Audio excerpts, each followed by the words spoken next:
My journey takes me next to the southeast and County Wexford.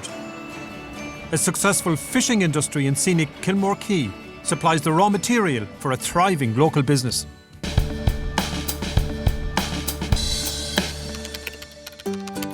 Lorcan Barden and Leslie Bates were long-time employees of Sofrimar, a French-owned fish processing company.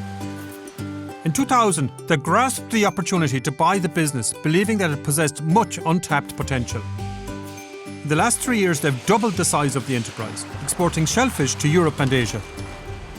How did the both of you lads hook up, join forces? Well, yeah, I joined Sofrimar almost 30 years ago. I come up through the production side, the operations side. Lorcan started on the financial side. So I suppose it was a natural progression for the two of us. And is there ever any disagreement?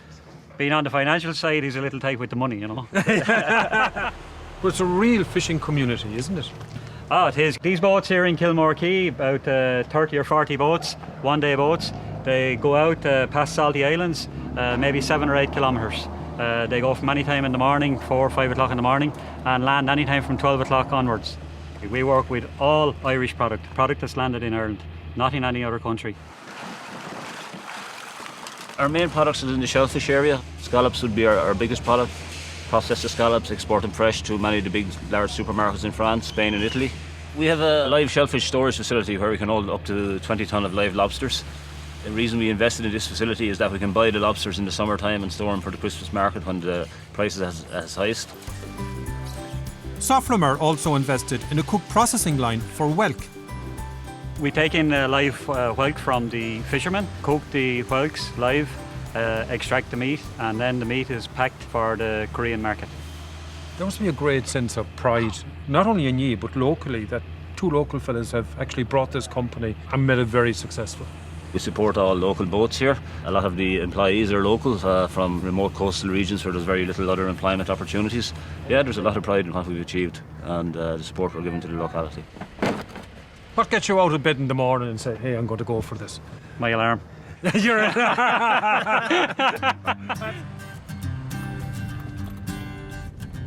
Time to move on now to Cork City to meet a couple of entrepreneurs who have found their calling.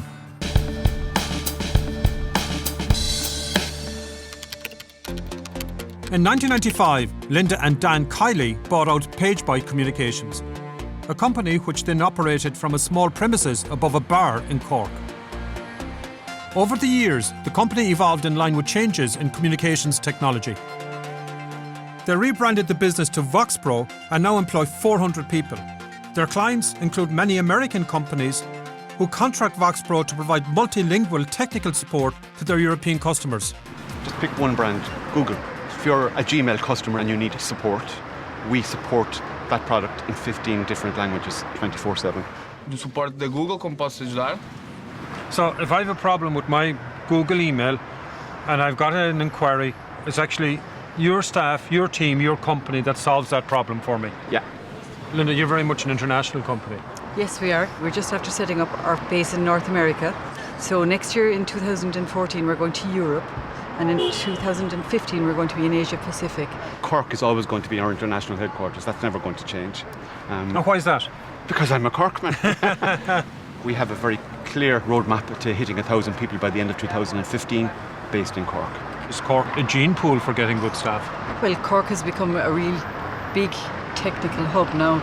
All the international companies are based here, so that is a great enabler for everybody else. And which of the two is the boss? We've been described as being like a Roman chariot. I'm like the 4 horses at the front and Linda's the one with the reins. So I lead and drive the business and Linda's the one with the strategic brain that decides where it's going to go. Would you agree with that, Linda?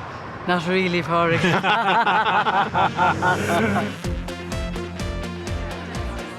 I can't say that I'm any expert in style, but I take up an invite from Linda to attend a local fashion show. It's a fundraiser for Ark House, the support centre for cancer patients. Linda herself is a cancer survivor. I'd like to welcome everybody here this evening. It's a very dear charity to my heart. The event was very important to me tonight. Lots of big business women there, housewives, people who've faced cancer, and, you know, they put the dress on and go. Giving back is really important to you. You know, if you can't give back, you might as well give up.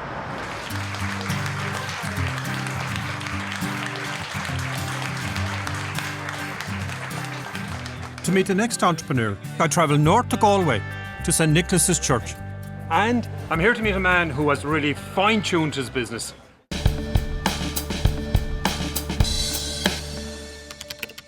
Nella fantasia io vedo mondo chiaro. Galway native and tenor James Murphy heads up Life's Too Good, a health and wellness company. Its primary product is Viviscal, which is designed to treat hair loss.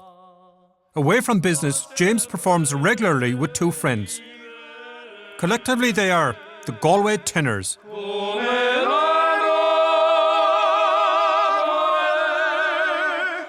As an entrepreneur, it's really important to have extracurricular interests, and I happen to be incredibly lucky that I can sing. St. Nicholas's Church here is one of the oldest buildings in Galway, but we have performed here many times. Say for me as a potential consumer, how does the product actually work? The main product, Viviscal, is a box of tablets, more or less. And we just changed the angle. The focus was on males. We decided to change it over to women, but it was a different type of hair loss. It was temporary hair loss caused by stress. It's all the mechanical things like drying, colouring, extensions, and also hormonal issues. So it's not like male pattern baldness where if a guy is bald, he's bald, it's not going to work for him. When we bought Viviscal, the product originally was being made in Finland. And one of the first things we did was go and find a really good manufacturer, a contract manufacturer in Ireland. And lo and behold, there's one up there in Belmullet in Mayo. And, you know, for me, it's about trying to do as much as I can here. We've 75 employees. We've 40 employees here in Galway, 35 people worldwide. Offices in Chicago, in Mexico, Brazil, London, Paris, Spain, Portugal, and we've just opened up in Australia.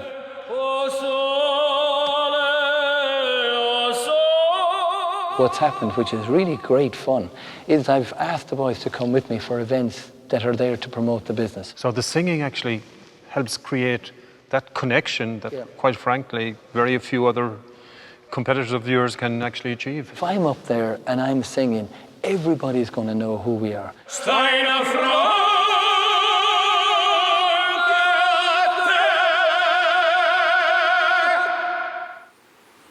Well, I was using the putter earlier on, but now that I've moved to Cavan, I need the driver in meeting the next entrepreneur.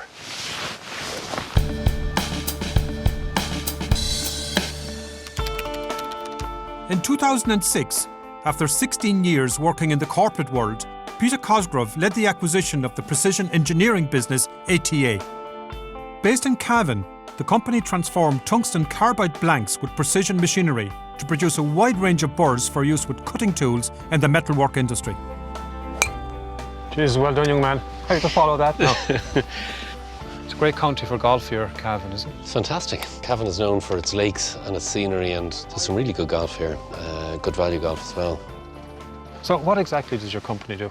We make tungsten carbide burrs, which are a cutting tool that's used for light metal removal in a variety of industries. The aerospace sector will be a good example. Turbine blades used in aircraft engines, after they're cast, you've got sharp edges around the edge of the turbine blade, and a tungsten carbide burr will smooth that out, will remove those imperfections. When you have a presentation of a wide range of the various geometries and shapes and sizes we do, it almost comes across like a jewellery store. In the last 7 years, ATA has doubled its staff to 200, and they have increased their production level of burrs from 2 million to 6.5 million annually. This is mainly due to the recent acquisition of SGS, a leading manufacturer in the United States. SGS dominate the US market. We had barely any presence in the US market. They haven't got much in Singapore. We're very strong in Singapore. Germany, we're strong, they weren't. So there's really good geographic synergies. In this kind of niche industry, we find ourselves now with about 24-25% of the world market. And that's something when we look around at the other companies that are in the market, 8-9% is the next biggest. That's a great shot. Irish companies can compete with the best. There's really nowhere we can't go. We're honest and we're straight and we're hardworking.